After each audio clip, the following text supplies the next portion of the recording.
Good morning. Thank you, Brenda and Crystal. I pray that it's well with your soul this morning. As I welcome all of you here, those who are present and those who are participating online, in the name of the Father, the Son, and the Holy Ghost, and by their grace and through our session and our pastor. I have a couple of announcements to make. The Bereans will meet this week. If you have any questions, please address them to Elder Dale Johannesmeyer. Also, the Sunday after next, September the 4th, will be the start of a new quarter for Sunday school. Some of the children will be headed to new classrooms, so be sure to talk to your teachers about that. If you would take a moment to prepare your hearts for worship.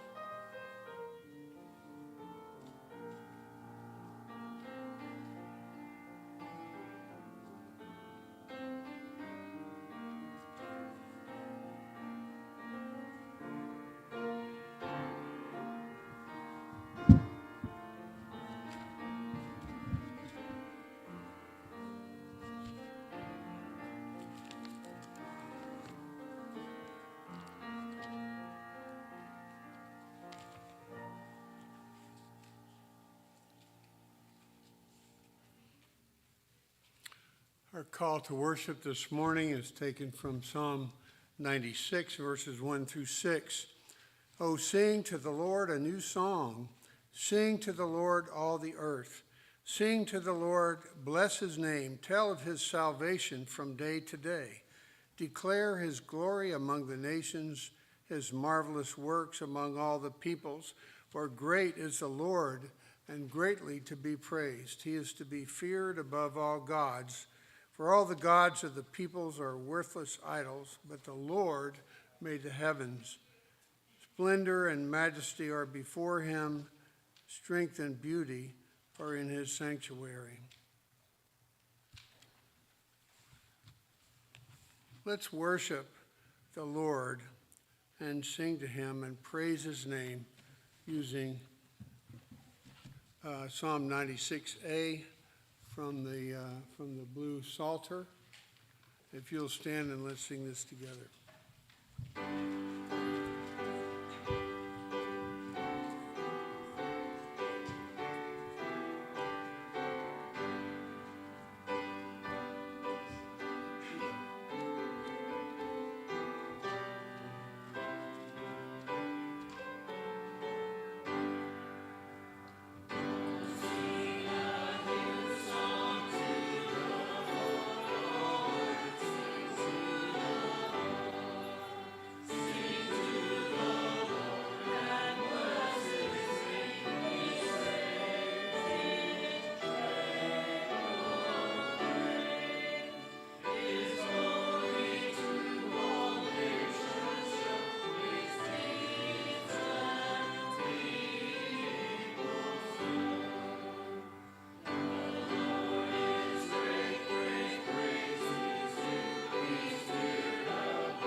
Let's pray.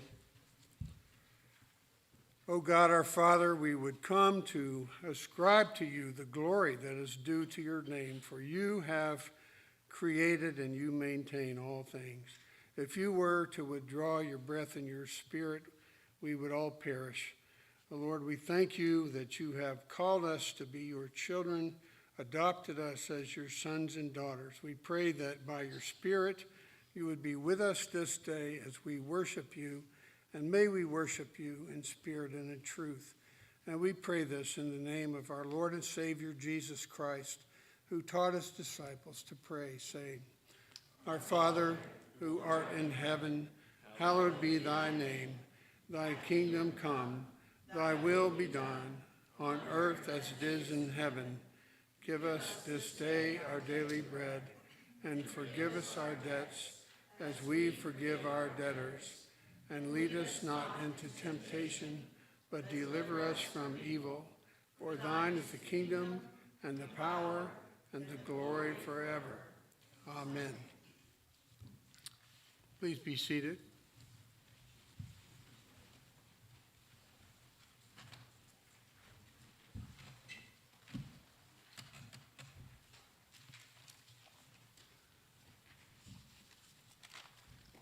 As sinners who come before an almighty and holy God, we would confess our sins and receive the pardon that is due to us because of the sacrifice of Jesus Christ.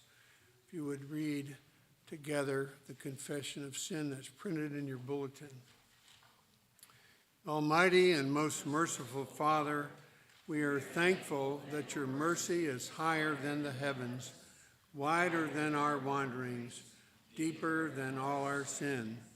Forgive our careless attitudes toward your purposes, our refusal to relieve the suffering of others, our envy of those who have more than we have, our obsession with creating a life of constant pleasure, our indifference to the treasures of heaven, our neglect of your wise and gracious law. Help us to change our way of life so that we may desire what is good, love what you love, and do what you command, through Jesus Christ our Lord. Amen.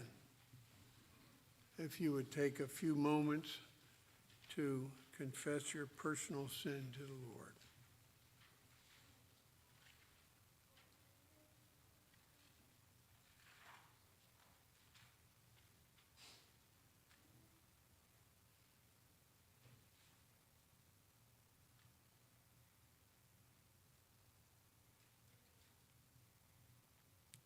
Amen.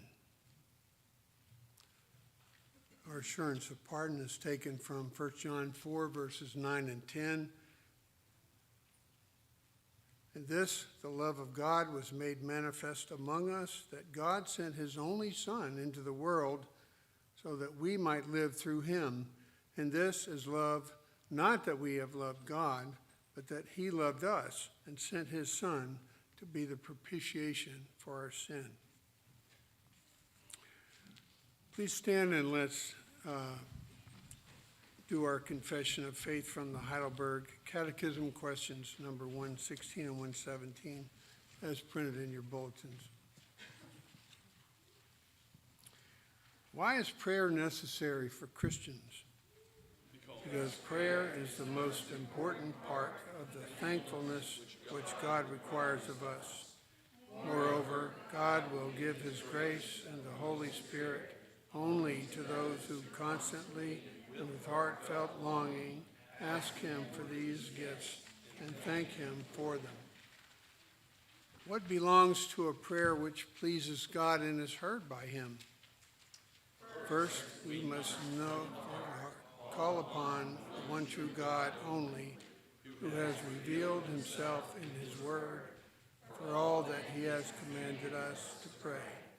Second, we must thoroughly know our need and misery so that we may humble ourselves before God. Third, we must rest on this firm foundation that although we do not deserve it, God will certainly hear our prayer for the sake of Christ our Lord, as he has promised us in his word. Therefore, by his Holy Spirit, he also assures me of eternal life and makes me heartily willing and ready from now on to live for him. Please be seated. Will the children come forward for the children's sermon by Elder Joel Reed.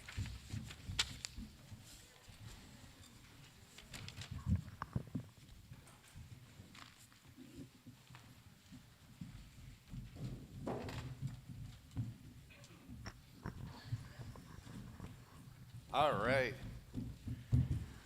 Well, I want to tell you about when I was younger. We had just moved from Canada to New York. And one of the things my dad wanted me to do was to get involved and get to know people. So he said, you should play football. Okay. I played hockey in Canada, so I thought that was fine. We can go ahead and play football. Well, it was hard. It was so hard. There was the kids didn't know me, and they picked on me, and it was like they wanted me to play the line because I was a big guy. And I just didn't like it at all. And I told Dad, I've had enough. He's like, no.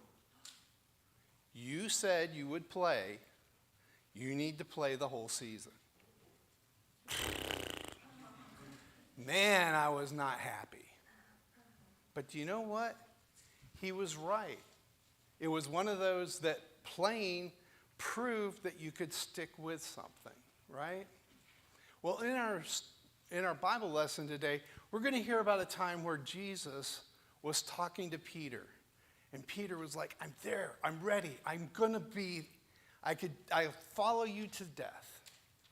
And Jesus tells him, everything you've done has prepared you for this. But before the cock crows today, you'll deny me 3 times. You know what? Peter went on to preach a tremendous sermon in Acts and to be very, very faithful to the Lord. We all have times where we fall down, where we are just sin and we don't do what God wants us to do. But do you know what? We call on God's name and he will help us to be that person that he's called us to be and to do what we need to do to help further the name of God and bring honor to his name. Let's pray. Dear Heavenly Father, we thank you that you give us the opportunity to serve you. Father, so often we find it difficult. But Lord, we pray that you would help us to turn our attention to you and to ask you for the strength to do the things you call us to do.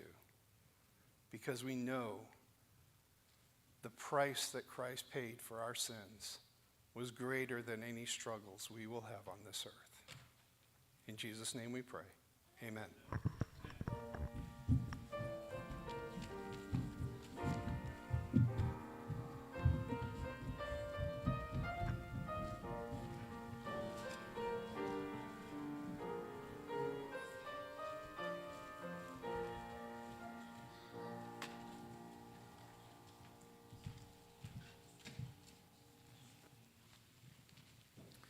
Our scripture reading today is from Isaiah chapter 51, verses 1 through 23.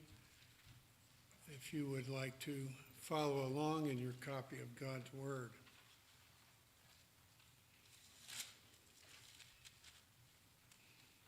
Isaiah 51.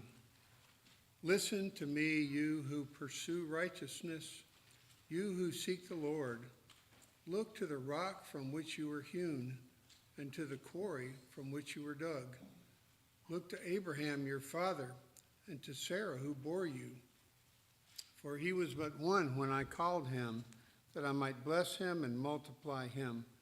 For the Lord comforts Zion, he comforts all her waste places, and makes her wilderness like Eden, her desert like the garden of the Lord. Joy and gladness will be found in her, thanksgiving and the voice of song. Give attention to me, my people, and give ear to me, my nation. For a law will go out from me, and I will set my justice for a light to the peoples. My righteousness draws near, my salvation has gone out, and my arms will judge the peoples. The coastlands hope for me, and for my arm they wait. Lift up your eyes to the heavens and look at the earth beneath, for the heavens vanish like smoke. The earth will wear out like a garment. They who dwell in it will die in like manner. But my salvation will be forever, and my righteousness will never be dismayed. Listen to me, you who know righteousness, the people in whose heart is my law. Fear not the reproach of man, nor be dismayed at their revilings. For the moth will eat them up like a garment, and the worm will eat them like wool. But my righteousness will be forever, and my salvation to all generations. Awake, awake, put on strength, O arm of the Lord. Awake, as in days of old, the generations of long ago. Was it not you who cut Rahab in pieces, that pierced the dragon? Was it not you who dried up the sea, the waters of the great deep, who made the depths of the sea a way for the redeemed to pass over? And the ransomed of the Lord shall return and come to Zion with singing. Everlasting joy shall be upon their heads. They shall obtain gladness and joy, and sorrow and sighing shall flee away. I am he who comforts you. Who are you that you are afraid of man who dies, of the Son of Man who is made like grass, and have forgotten the Lord your Maker, who stretched out the heavens and laid the foundations of the earth?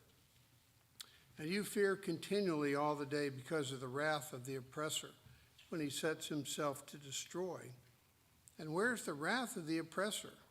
He who is bowed down shall speedily be released. He shall not die and go down to the pit, neither shall his bread be lacking. I am the Lord your God, who stirs up the seas so that its waves roar. The Lord of hosts is his name. And I have put my words in your mouth and covered you in the shadow of my hand, establishing the heavens and laying the foundations of the earth, and saying to Zion, you are my people. Wake yourself, stand up, O Jerusalem, you who have drunk from the hand of the Lord the cup of his wrath, who have drunk to the dregs the bowl, the cup of staggering. There is none to guide her among all the sons she has borne. There is none to take her by the hand among all the sons she has brought up. These two things have happened to you. Who will console you? Devastation and destruction, famine and sword. Who will comfort you? Your sons have fainted. They lie at the head of every street like an antelope in a net. They are full of the wrath of the Lord, the rebuke of your God. Therefore hear this, you who are afflicted, who are drunk, but not with wine.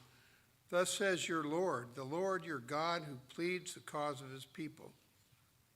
Behold, I have taken from your hand the cup of staggering. The bowl of my wrath you shall drink no more, and I will put it into the hands of your tormentors, who have said to you, bow down, that we may pass over. And you have made your back like the ground, and like the street for them to pass over. The word of the Lord.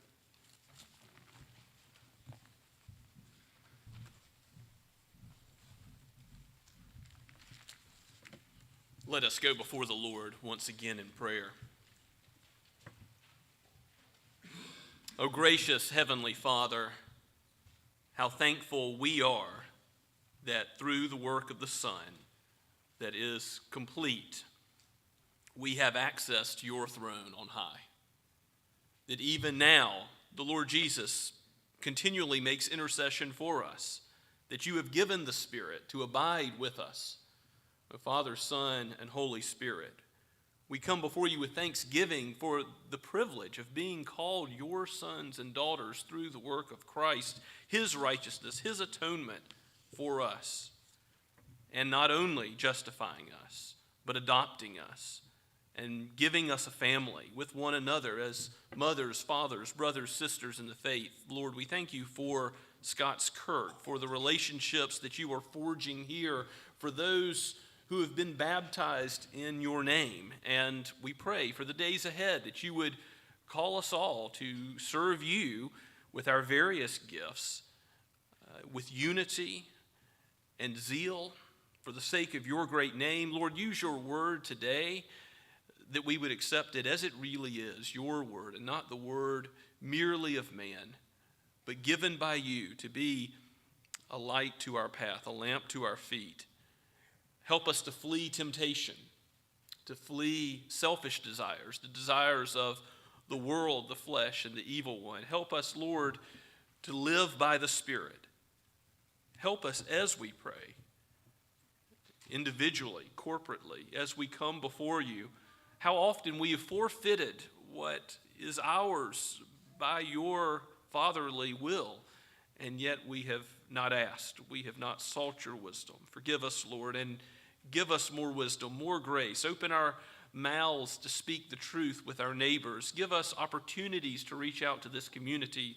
Lord, bless the work of the ministry teams as they seek to make disciples and evangelize and worship you in spirit and truth. Father, we ask that you would give wisdom to us as a church as we consider the need for new facilities on this property, and there are many decisions to be made. We ask for your wisdom, your guiding hand to be with all of this.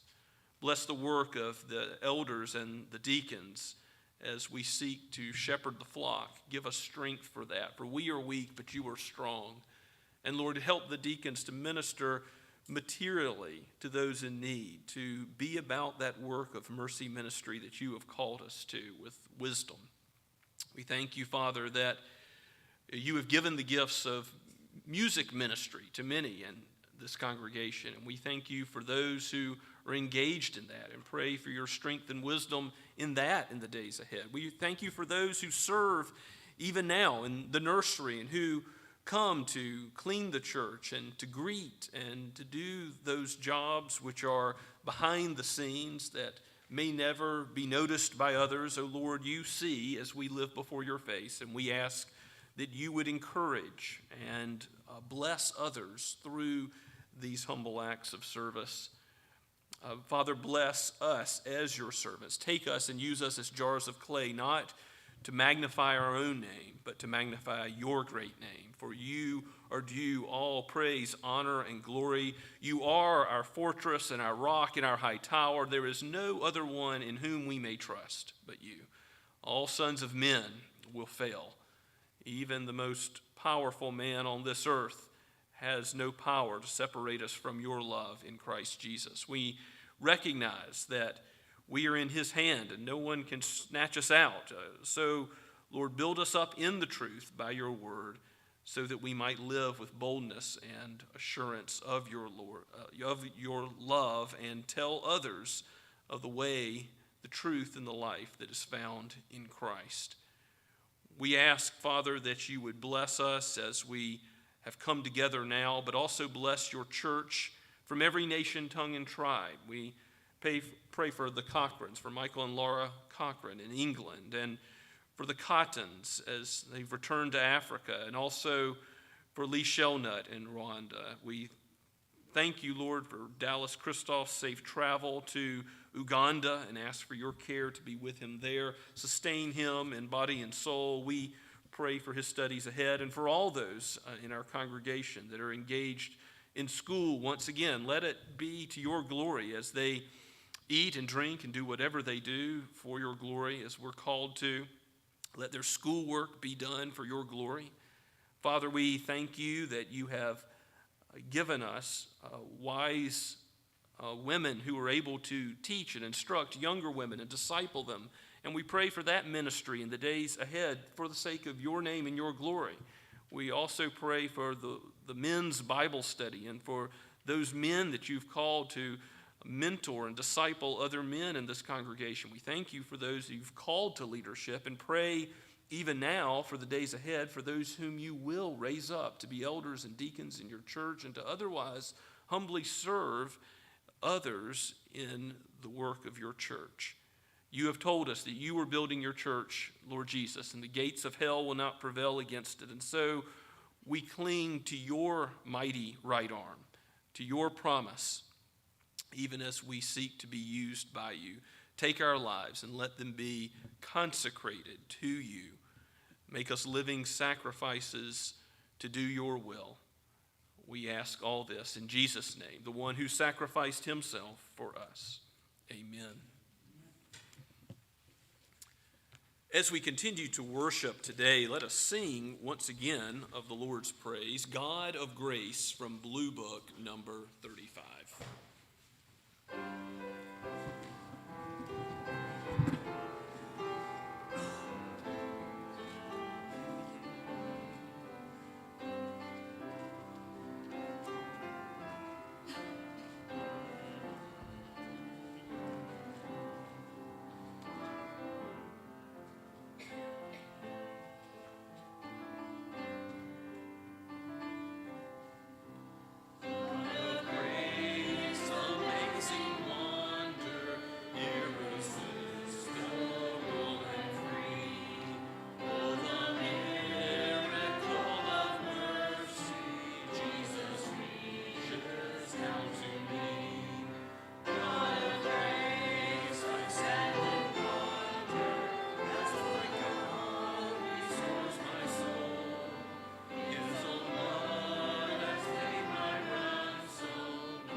Let us pray.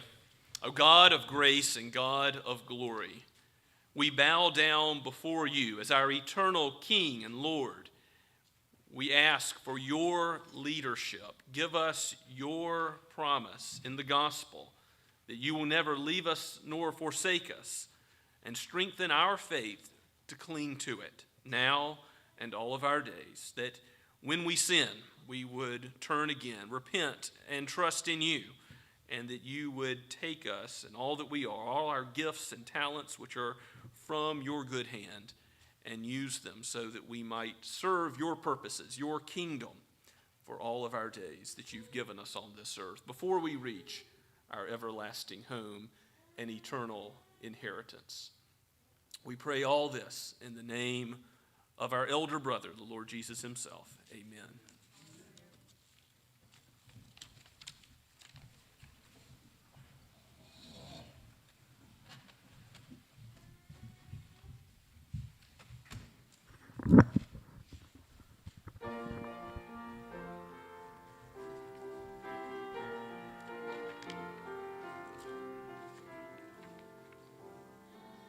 What love could remember no wrongs we have done? Omniscient, all-knowing, he counts not their sum. Thrown into a sea without bottom or shore. Our sins, they are many, his mercy is more. Praise the Lord, his mercy is more. Stronger than darkness, new every morn. Our sins, they are many, his mercy is more. What patience would wait as we constantly roam? What Father so tender is calling us home? He welcomes the weakest, the vilest, the poor. Our sins, they are many, his mercy is more. Praise the Lord, his mercy is more. Stronger than darkness, new every morn. Our sins, they are many, his mercy is more. What riches of kindness he lavished on us. His blood was the payment, his life was the cost. We stood neath a debt we could never afford. Our sins, they are many, his mercy is more. Praise the Lord, his mercy is more. Stronger than darkness, new every morn. Our sins, they are many, his mercy is more. Praise the Lord, his mercy is more. Stronger than darkness, new every morn. Our sins, they are many, his mercy is more.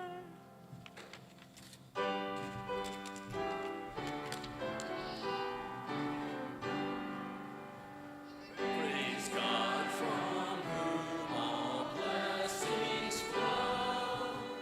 Praise him, all creatures here below. Praise him, all the heavenly host.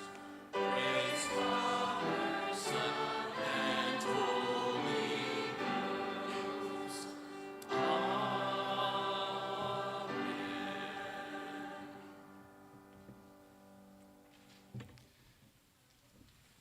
And please take your copy of God's Word and turn with me to Luke 22 as we continue to go through the most significant week in human history, looking at the work of Christ as he marches to the cross when his hour has come. Today we'll see him in the Garden of Gethsemane, as he faces what comes tomorrow at Golgotha. Luke 22, we're going to start at verse 31 and read all the way down to verse 46. Let's give our attention to God's word. This is penned by Luke the physician, breathed out by the Holy Spirit. This is God's word for each of us. Jesus is speaking. Simon, Simon, behold, Satan demanded to have you that he might sift you like wheat. But I have prayed for you that your faith may not fail. And when you have turned again, strengthen your brothers. Peter said to him, Lord, I am ready to go with you both to prison and to death. Jesus said, I tell you, Peter, the rooster will not crow this day until you deny me 3 times that you know me. And he said to them, when I sent you out with no money bag or knapsack or sandals, did you lack anything? And they said nothing. He said to them, but now let the one who has a money bag take it, and likewise a knapsack. And let the one who has no sword sell his cloak and buy one. For I tell you that this scripture must be fulfilled in me. And he was numbered with the transgressors. For what is written about me has its fulfillment. And they said, look, Lord, here are 2 swords. And he said to them, it is enough. And he came out and went, as was his custom, to the Mount of Olives, and the disciples followed him. And when he came to the place, he said to them, "Pray that you may not enter into temptation." And he withdrew from them about a stone's throw, and knelt down and prayed, saying, "Father, if you are willing, remove this cup from me. Nevertheless, not my will, but yours be done." And there appeared to him an angel from heaven, strengthening him. And being in an agony, he prayed more earnestly, and his sweat became like great drops of blood falling down to the ground. And when he rose from prayer, he came to the disciples and found them sleeping for sorrow. And he said to them, "Why are you sleeping? Rise and pray that you may not enter temptation." Let us pray together now.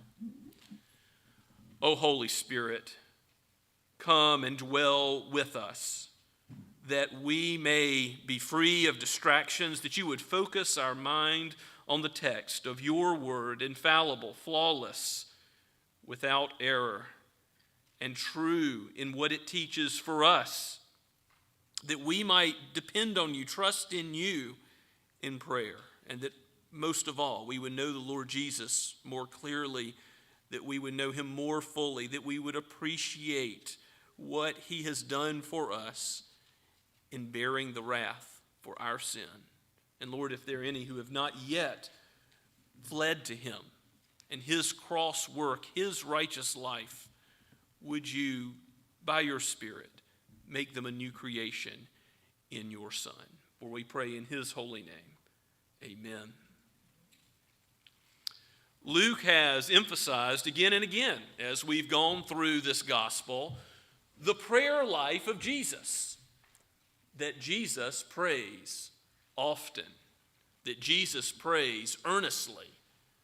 And yet, I think as we go into the garden, as we see Jesus facing the work on the cross where he is going to lay down his life for his sheep and bear the wrath of God against sin, as we approach this holy ground, it is important for us to see that Luke is not just telling us about Jesus sweating drops of blood and praying earnestly in agony in the garden to teach us to pray. No. This is to teach us about who Jesus is. You understand? It's what he always did to do his Father's will. He could do nothing else except his Father's will, to be working in concert with the Father in accomplishing his mission on earth. And so, just as when you love someone, another human being, you desire to speak with them. Just as you love your spouse, your children, you communicate with them. Jesus is in constant communication. He is praying without ceasing in his earthly life. He is always going to the Father in the power of the Spirit in prayer. And in his hour of greatest need, as he in his humanity, yes, he is the God-man, he is fully God, but he's also fully man. He is a human being who faces in the physical body the recoiling horror of undergoing the wrath of God on the cross. As he faces that, he goes and does what he ought to do, what he must do, what he only can do as the perfect man, which is to go to his Father in heaven in prayer. Now, I want you to see this theme of prayer as it goes through the entire text we've read. Jesus has just instituted the Lord's Supper, the last Passover, the first Lord's Supper. You remember the disciples had a dispute about who was the greatest, and then it's in that context that Jesus addresses Peter, probably one of those who's been debating which of the apostles would be at Jesus' right hand. Simon, Simon, he uses his old name. Behold, Satan has demanded to have you that he might sift you like wheat. Verse 31 says. But verse 32 magnificently goes on to say, but I, Jesus, have prayed for you that your faith may not fail. And then when you have turned again, strengthen your brothers. Peter believes that he is going to be steadfast. He's going to say, I'll go to prison, to death. But Jesus knows the truth, that his faith is going to fail. But that ultimately, Satan will not snatch him out of his hand, that nothing can separate him from the love that is in Christ. And he will repent. He will turn again. What a comfort to us when we stumble and fall in our sin, when we remove ourselves from the community of God's people, from the encouragement of God's word, when we don't pray as we ought. We have the Son of God praying for us. Remember that Jesus is always making intercession for us. Hebrews 7:25 says. In John 17, in the high priestly prayer, which is at the same time as the upper room, Jesus prays for all believers. Jesus is praying for us, and Jesus prayed for Peter. He let him know that Satan is prowling like a roaring lion. Satan does have to ask God's permission to afflict anyone. We read about that in Job chapter 1. But here, Satan would have Peter sifted like wheat. Satan is powerful. He's a creature. He's not God. He must submit to God, but he's powerful, and he would sift Peter like wheat. He would be as nothing before Satan. And Jesus says, because of my power upholding you, my grace strengthening you, you will not ultimately have faith that fails, but faith that repents and turns again. And then you're going to be used to strengthen your brothers, because remember, when the shepherd is struck, they all flee, they all run, and are scattered. But Jesus will certainly strengthen all the apostles who were willing, after Jesus' death and resurrection from the dead, they're willing to live in a way that means great persecution for them, ultimately death for everyone but John. They will all be persecuted for Christ's sake, just as Jesus has predicted. And Peter will indeed face what he says, going to prison and death for Christ. But first, what Jesus predicts will happen, that the rooster will crow and he will have denied Christ and ever knowing him 3 times. We'll read about that later in chapter 22. And it's in this context that this little discussion about buying a sword comes up. And you might say, well, what is Jesus trying to teach us? That self-defense is justified? I really don't think that that's the point of the text. Jesus previously sent the disciples out, and he reminds them, I sent you out with no money bag, knapsack, or sandals. And you read about that back in chapter 9 and chapter 10 when he sent out the 12 and the 72. How did he send them out? He sent them so that they would be utterly dependent on God's provision as they went from place to place. And they would see that it's God spreading his kingdom. It's Christ building his church. And it didn't depend on what provisions they would take with them. A purse, a wallet, a knapsack, a book bag, nothing, not even personal protection, a sword was needed. But now Jesus says, guess what? If you have a money bag, take it. And likewise a knapsack.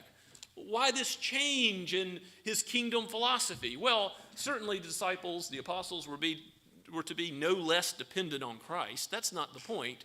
But what Jesus says next, I think, leads us to understand this part of the text better. He says, I tell you, this scripture must be fulfilled in me, in verse 37. And he was numbered with the transgressors. What Isaiah prophesied, Jesus said, is about to happen.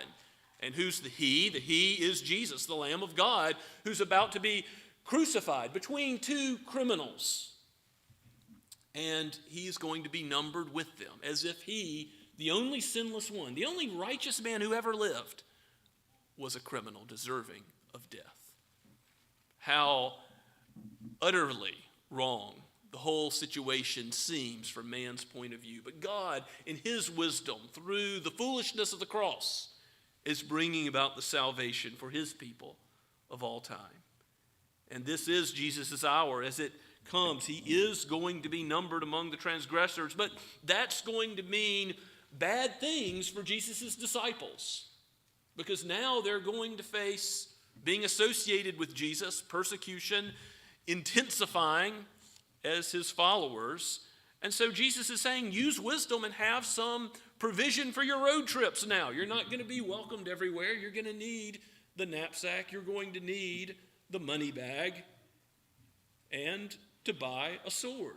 Now, it happens they don't need to buy a sword because they say, Lord, here, look, there are 2 swords. We've already got swords. And Jesus says, okay, that's enough. Don't need any other wisdom in personal protection. And what is Peter about to do when Jesus is betrayed and arrested by Judas? We read about this in verses 47 and following in chapter 22. Next week we'll look at it, Lord willing, 2 weeks from now.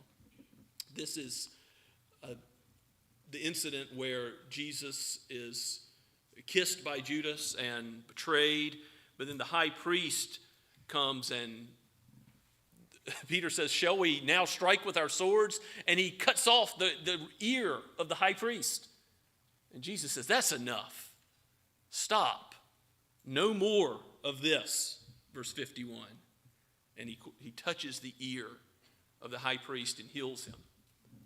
This enemy of God, he heals. Just so his disciples, just so the 12 apostles will see, my kingdom is not of this world. It doesn't come in the way that Muhammad tried to bring about his kingdom, through force, through the point of a sword.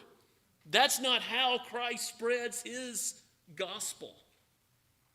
He uses weapons that are more powerful. They're able to demolish strongholds of Satan.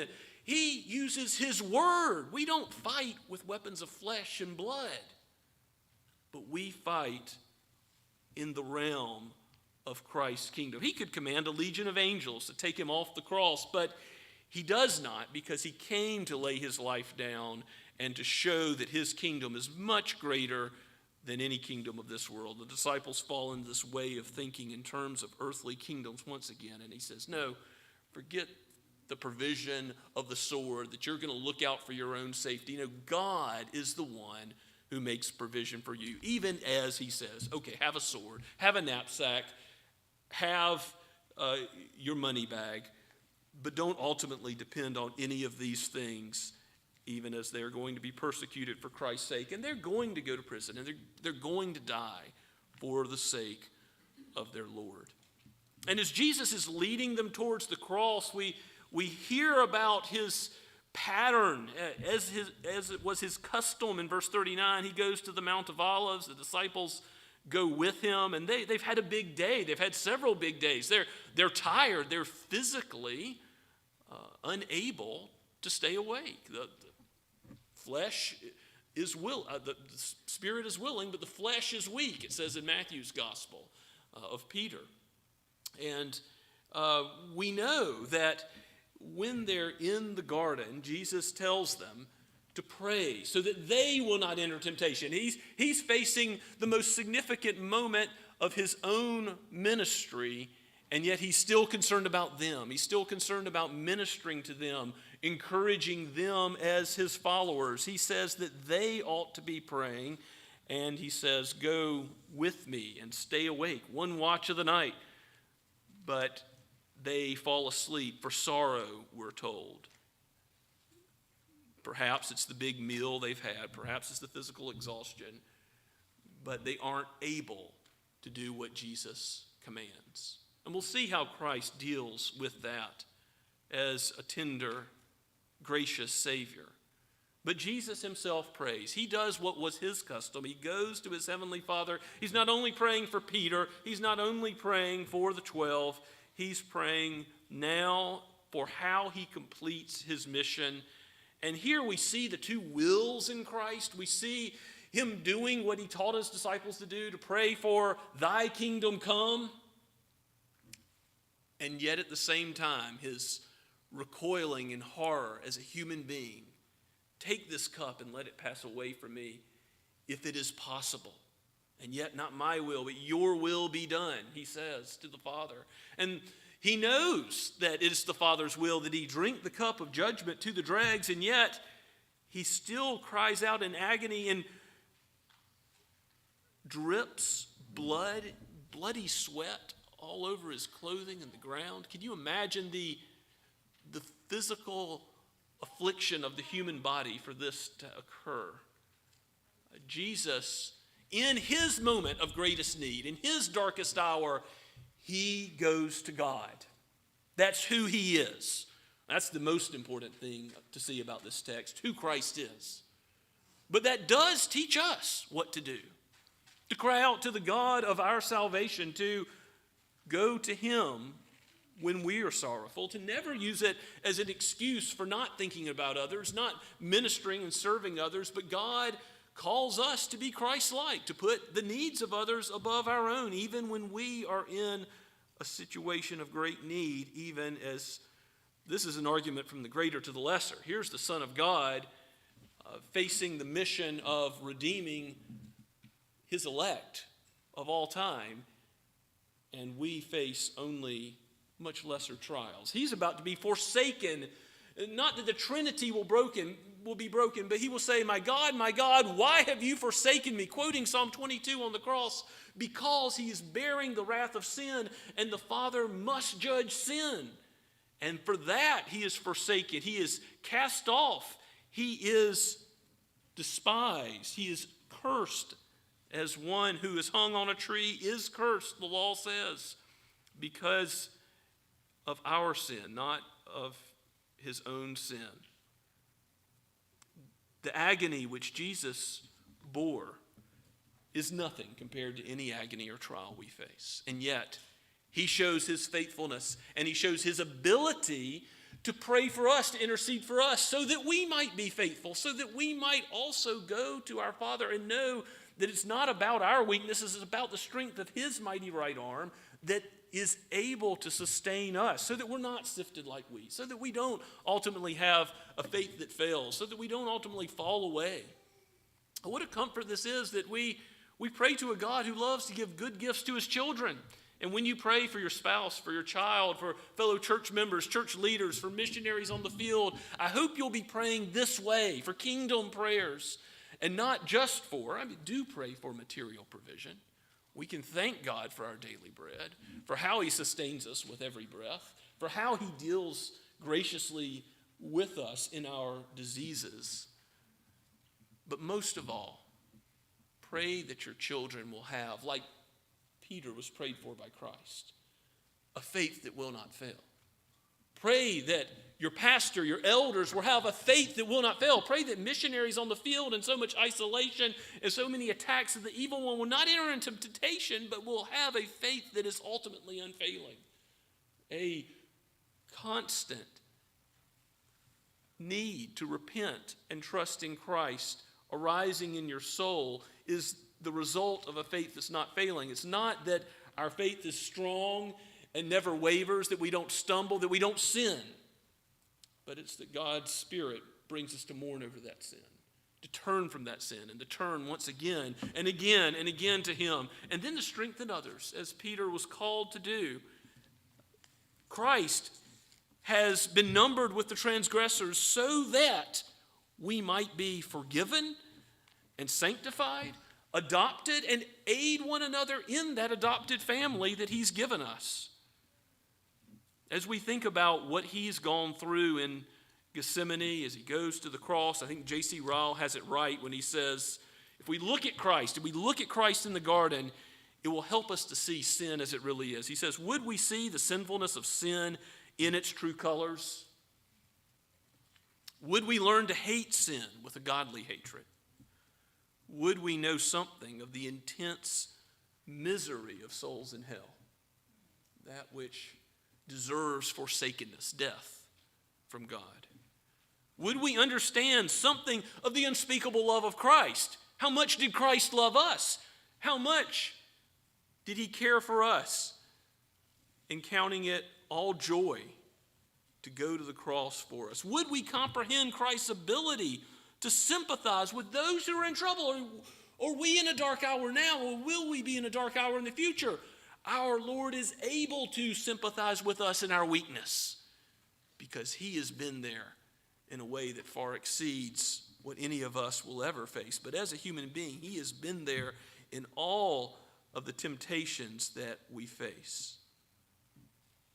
And then Ryle says, let the agony in the garden come often into our minds. This is an uncomfortable thing to think about, the suffering, the agony of Christ in the garden, and I'm not sure we can fully comprehend it, but can we apprehend something of this truth, that Jesus was really, not just to teach us something about prayer and dependence, but he was really, because it was who he was, agonizing over sin, even as he was faithful in pursuing the will of the Father, which he always must do, to go to the cross and to, even in the face of that agony, count it as joy to give up his life as a ransom for many.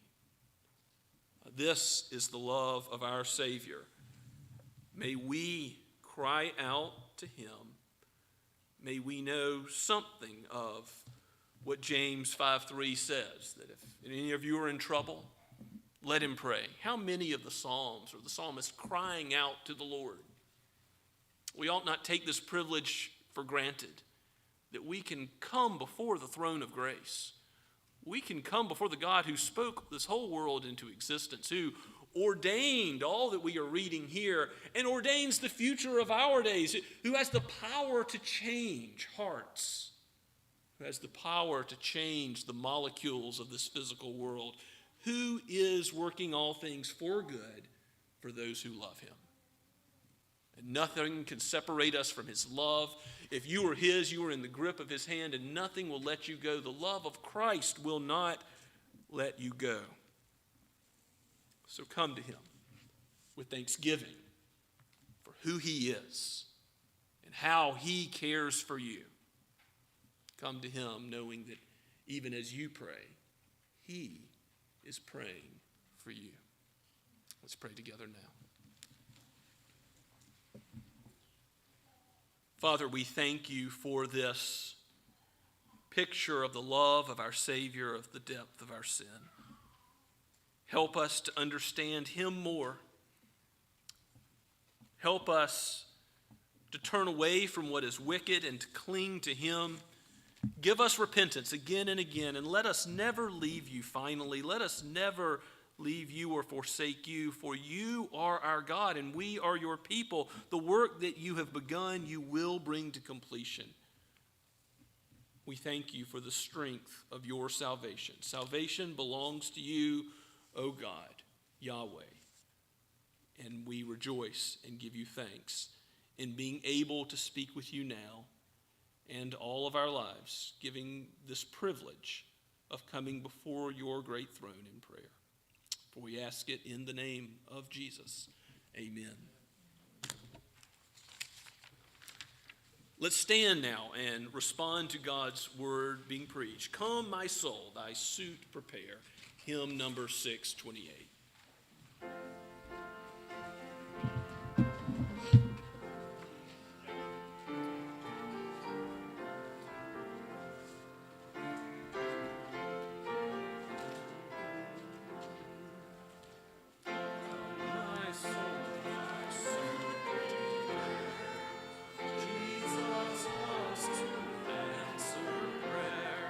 He himself has been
go now with the blessing of the God who is able to do more than we ever ask or think. May the grace of the Lord Jesus Christ and the love of God the Father and the fellowship of the Holy Spirit be with you now and forever. Amen and amen.